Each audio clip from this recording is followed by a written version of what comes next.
Kalau sekarang ada hinaan kenapa?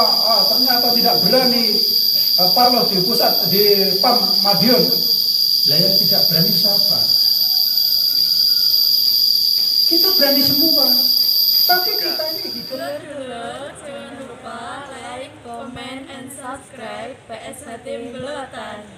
PSHT Nyawiji. Nah ini jadi jangan sampai nanti salah-salah juga. Kemarin saya juga sudah bicara bahwa yang sah itu kalau Parlo itu harus dipakai. Yang ngomong siapa? Enggak.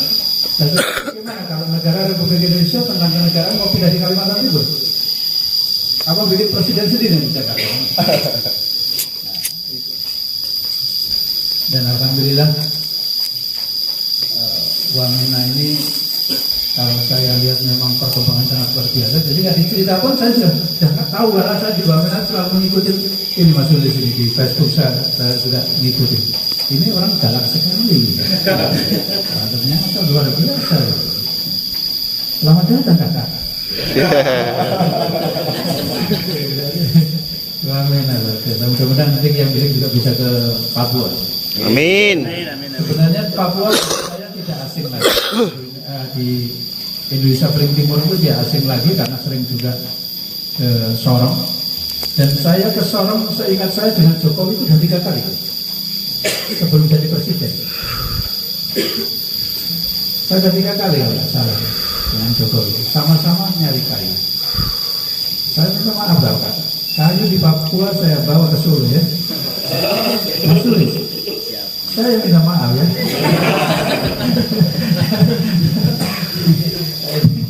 Karena saya usaha kayu, jadi saya nyarinya ke Papua sana. Alhamdulillah kita semua sudah dijelaskan cukup panjang lebar oleh Mas Zakaria. Terus kemudian saya juga suka diskusi-diskusi dengan pakar-pakar pendidikan, ya, pakar-pakar akademisi dalam melaksanakan kegiatan yang namanya organisasi ini. Karena organisasi itu juga tanpa pakar nanti terjadinya akan seperti yang dikatakan Mas Zakaria tadi. Kalau korlap itu dibilang perusak, saya bilang iya. Tapi perusak dalam merusak orang-orang yang akan berbuat rusak. Ini juga termasuk perusak. Merusak orang-orang yang akan berbuat kerusakan. Itu termasuk perusak. Karena perusak ini, yang orang-orang akan berbuat kerusakan ini, kalau nggak diingatkan, dia akan mengembangkan sayapnya sehingga semuanya akan timbul kerusakan yang sangat luar biasa. Ya, contoh, ini kan doktrin semua yang dilakukan saudara-saudara. Jangan sampai menganggap bahwa yang sebelah itu jangan saudara, jangan ikut-ikut mereka, nanti kita nggak ada bedanya. Kita menganggap kepada mereka itu yang di 17 itu saudara kita. Nah, saudara ini rada nakal.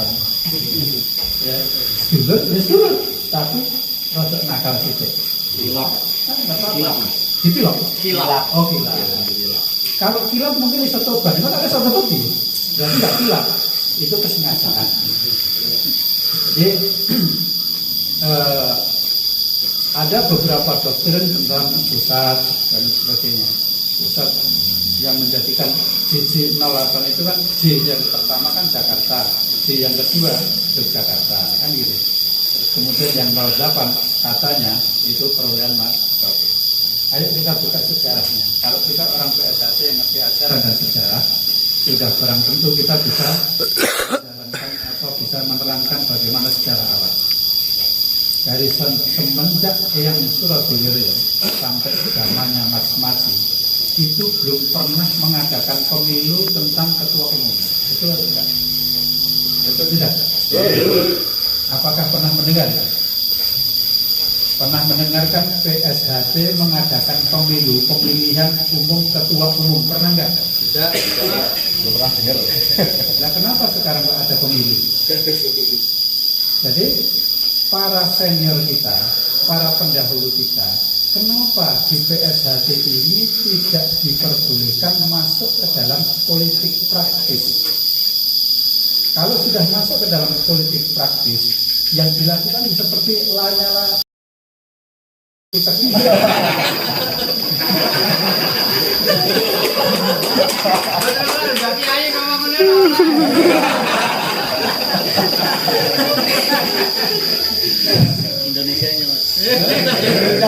Oh ya, Indonesia, bahasa Indonesia. baru selesai di proses. Saya minta maaf kakak. Lanyala, ini kan orang politisi, politik lah. Jadi juga tolong kita ini sebagai pejuang di PSHT, kemudian ada rasa khawatir ketika DPD orang lain mempersoalkan PSHT. Loh, DPD orang lain mempersoalkan PSHT itu jalur keterimanya. Dan sekarang kalau kalian semua sadar dipimpin oleh orang yang tidak pernah mengerti tentang jurusnya, tentang senamnya, tentang keesaannya, itu bagaimana caranya? Baru disahkan tahun 2021 pada bulan Oktober akhir sudah menjadi Dewan Pembina. Semua dibina apa? Dibinasakan. Ya otomatis pakai jurusnya muter-muter. Jurusnya muter-muter. Ya. Ya, saya bukan menghina, bukan. Saya tidak bermaksud untuk menghina. Mengecek sidik. Ya. Jadi kalau supaya dia paham, kalau seandainya ada surat ini di-share, surat ini di-share, nggak usah heran. Kita di PSHT itu tidak diajarkan jangan gumunan. Jangan gumunan tidak perlu heran. Jangan gumunan itu ojo heran Mas Ulis. Jangan mudah heran. Nah, tapi ternyata Mas Ulis itu kan juga bisa bahasa Jawa. Yang namanya bahasa sedulur itu kan bahasa Jawa. Mas Ulis bisa mengatakan sedulur. Tresno. Ini sebenarnya Mas Ulis ini punya istri harus orang Madiun nih. Hah? Iya itu dia sih berapa tahun itu. Kalau dia si Cemplo itu bisa diperistri oleh saudara saya yang namanya Ulis. Cerewetnya hilang. Cerewetnya hilang. Kenapa? Karena selalu dipanggangkan apa itu yang bakar batu itu. Pasti jadi apa serikandinya buangnya menyayangi dia. Ya, jadi jangan heran kalau ada surat-surat yang berkeliweran. Kita usah heran. Kenapa kita tidak boleh heran? Kita ini kan berdiri di Republik Indonesia. Sesuai dengan ada yang di dalam ADRT itu sudah tercantum di situ landasan ideal dan strukturil. Nah kalau ada landasan ideal strukturil itu kan tidak terpengaruh kepada selebaran yang diselebar-selebarkan tadi di media tadi. Semua itu prosesnya di dalam hukum. Kalau masalah hukum, nah kalau baru laporan orang yang melaporkan seseorang itu seluruh warga negara Republik Indonesia itu punya hak untuk melaporkan seseorang di depan hukum. Itu boleh. Toh nanti kembalinya kepada kasus di pengadilannya. Di pengadilan itulah yang akan menentukan siapa sebenarnya yang benar, siapa yang salah. Nah, kalau saya bilang, kalau saudara-saudara kita yang sebelah itu sering melaporkan, itu malah membuat keuntungan buat kita. Kenapa? Kita punya kesempatan untuk menerangkan yang sebenarnya legalitas apa yang kita punya itu. Betul. Seperti saya sama. Saya di Kremses kan saya tenang saja. Saya itu manusia yang hidup sampai sekarang saya sudah pernah jadi tersangka 11 kali. Jadi biasa. Saya biasa ya. Saya sudah 11 kali jadi tersangka. Saya kemarin dilaporkan di Kremses. Yang melaporkan juga saudara kita sendiri. Dibantu oleh orang di 16 juga. Hebat kan? Hebat ya? Makanya saya tenang-tenang saja. Dipanggil ya saya datang. Jadi nggak perlu benar itu. Tadi yang dikatakan kepala suku Korla. Kalau saya dulu mendengar bagaimana kiprahnya beliau Mas Zakaria ini. Nah ini tumben Mas Zakaria ini sekarang. Mas Zakaria itu satu yang tidak pernah ditinggalkan ketegasannya sampai sekarang. Luar biasa. Yang ditinggalkan apa Mas Zakaria? Kasarnya. Sekarang ngomong halus tapi tegas. Luar biasa. Kalau begitu ya, halus tapi tegas. Masya Allah, luar biasa. Dan itu juga harus begitu. Nah, kita kembali ke dalam masalah proses hukum. Kita ikutin saja. Justru kita dilaporkan orang itu sebenarnya kita ada keuntungan sebenarnya untuk menerangkan yang sebenarnya. Biar tidak kalah dengan di medsos itu. Apalagi kalau saya tunggu di Padepokan Agung nomor 10. Kan jalan dikit. Kecil namanya ya calon istrinya Mas Ulus. Ya, jadi seperti itu. Jadi kalau cuma hanya media itu biarkan saja, nggak ada masalah. Karena itu nanti penyelesaiannya bukan di media. Di media itu bukan tempat pengadilan. Di media itu satu bisa untuk keterangan dan bisa untuk tempat provokasi. Nah, kalau sudah kita paham seperti itu, insya Allah kita sebagai pendekar itu jangan hanya mengandalkan tentang jurus kita. Kalau saya bilang yang namanya gerakan segitiga di atas mata kaki itu tembakannya lebih mantap ketika kita tembak dengan jurus segitiga di atas mata kaki, kemudian baru kita tembak jurus segitiga di bawah mata kaki. Bingung tak? Nggak suruh. Apalagi saya. Contoh. Ya. Saya terangkan sekarang, karena saya tanya tingkat 2, tak terang di sini. Ini apa Mas? Kepala kan? Di dalam kepala ini, dohirnya itu ada pemikiran itu.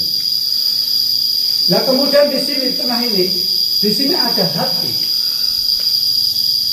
Hati itu hasil dari lesan ini. Ketika pikiran ini berbicara, jangan langsung dimasukkan ke sini, nanti keluar lesannya itu akan salah. Tapi pemikiran yang disaring di dalam hati, kemudian dikeluarkan di dalam lesan, akan tersaring mana benar dan mana salah. Inilah letak segitiga di atas mata kaki. Pikiran, hati, dan lesan. Nah kalau lesannya salah, ngomongnya juga misuh-misuh, nantang orang terus, akhirnya apa yang bergerak?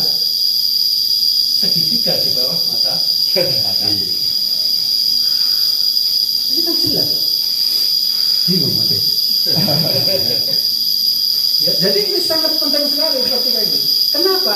Pemikiran ini yang disaring di dalam hati, kemudian keluar melalui lisan, artinya itu sudah tersaring dengan rapi.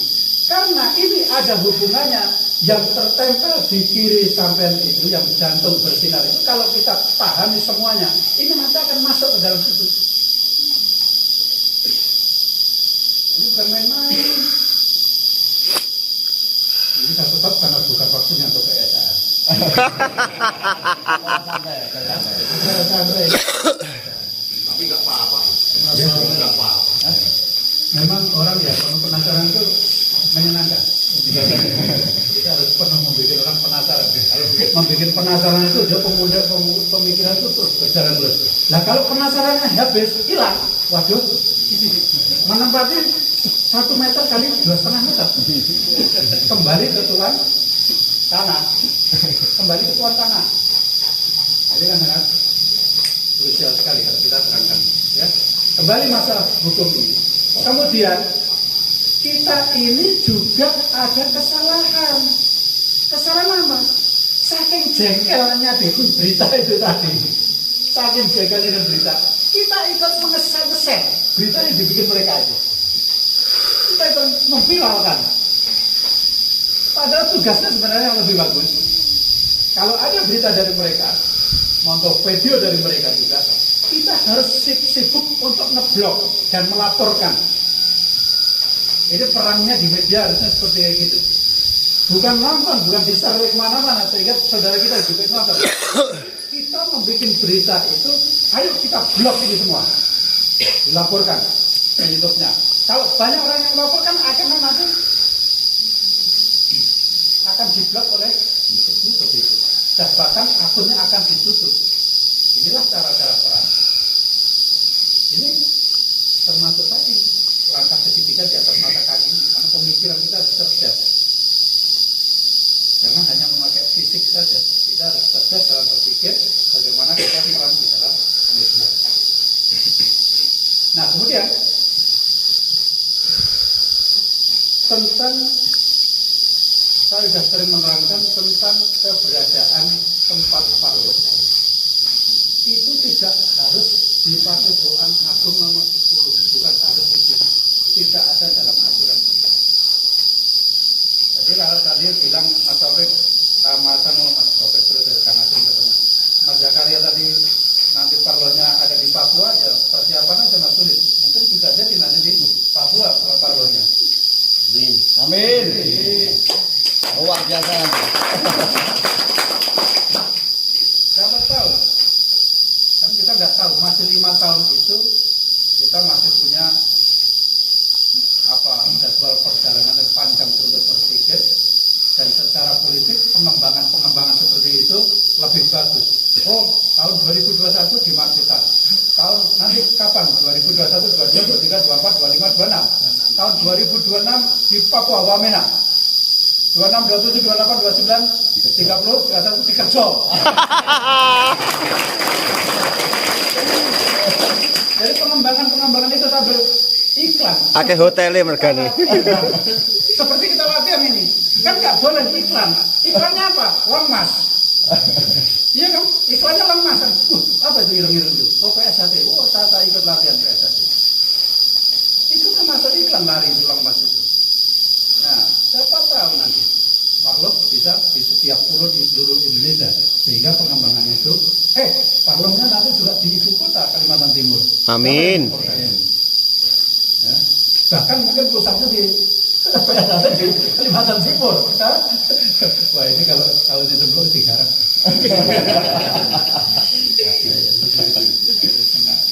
Memang harus kita harus menyadari. Sing waras ojo ngalah. Waras ngalah itu salah. Waras ya terus juga mengandalkan bahwa kita ini waras. Kebenaran itu tidak boleh berhenti. Tentang berita-berita yang bermacam-macam itu sebenarnya secara dalil juga sudah kita lawan. Seperti halnya tentang berita pindahnya Padepokan ke Jakarta dan Jogja. Kalau kita sebagai seorang Muslim paham bahwa hijrahnya Rasulullah Muhammad SAW dari Mekah ke Madinah itu menghindari tumpah darah antar saudara di Mekah juga salah satunya.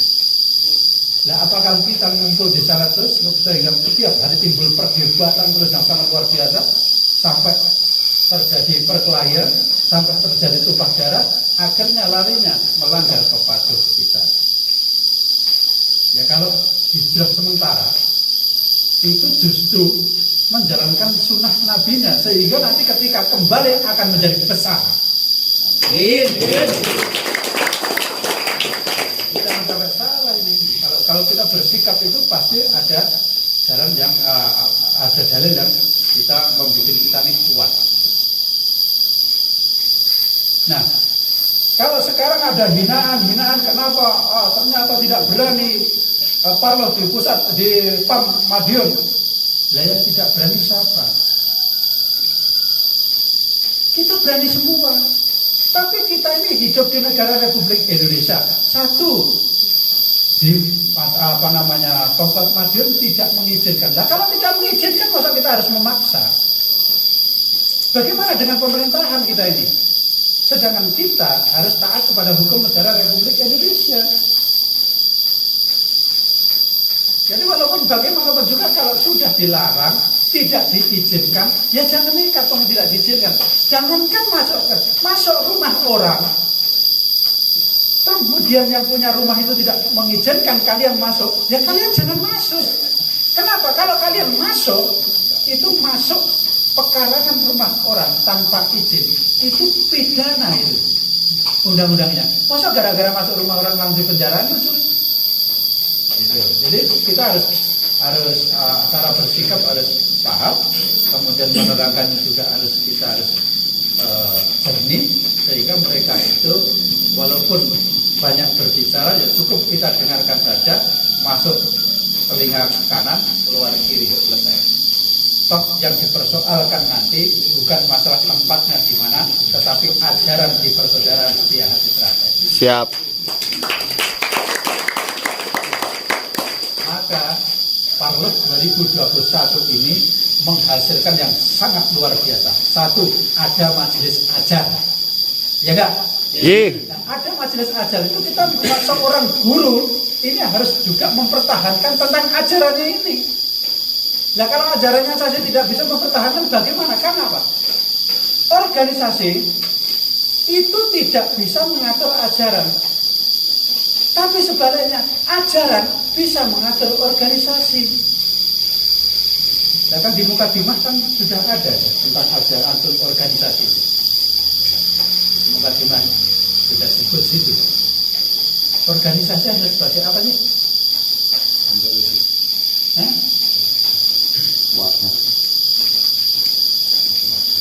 Ya iya. Gampangannya organisasi hanya itu kendaraan. Nah kendaraannya rusak bagaimana? Diservis. Ganti mobil. Jadi kita supaya kita gampang penggambaran yang lebar itu supaya kita bisa memahami bahwa yang paling penting dan tidak bisa dipecat itu adalah ajaran setia hati yang sudah masuk ke dalam hati kalian semua. Nah kok di dalam apanya dipecat? Masa kalian juga dipecat kan? Pecat. Kalau masa dipecat tapi ya diangkat lagi. Nah itu. Tapi di Esatrate itu dipecat karena dia sudah kembali kepada Allah. Itu baru namanya dipecat langsung oleh Allah Subhanahu wa taala. Di dalam urusan di PSHT ini tidak ada yang namanya unsur pecat memecat, itu tidak ada. Karena walaupun dipecat pun juga ilmunya masih ada di dalam diri sendiri. Jadi kita tahu bahwa di sinilah letak persaudaraan setia hati terkait dengan ajaran setia hatinya itu tidak akan bisa luntur kapanpun karena sudah masuk ke dalam hati kalian semuanya. Jadi kalau tentang pecat memecat guyu aja daripada enggak guyu. Jadi biarkan berjalan keputusannya mereka, kita tetap berjalan dengan kebenaran. Insya Allah kalau kita tetap dalam kebenaran dengan keimanan kita dijalankan oleh Allah sampai nanti kita kembali kepada Allah, insya Allah akan nikmat. Amin. Dan saya harap juga semuanya janganlah gampang terpengaruh dan kita tetap berjuang di persaudaraan setia hati ini, karena bagi saya sabar itu memang tidak ada batas bagi saya.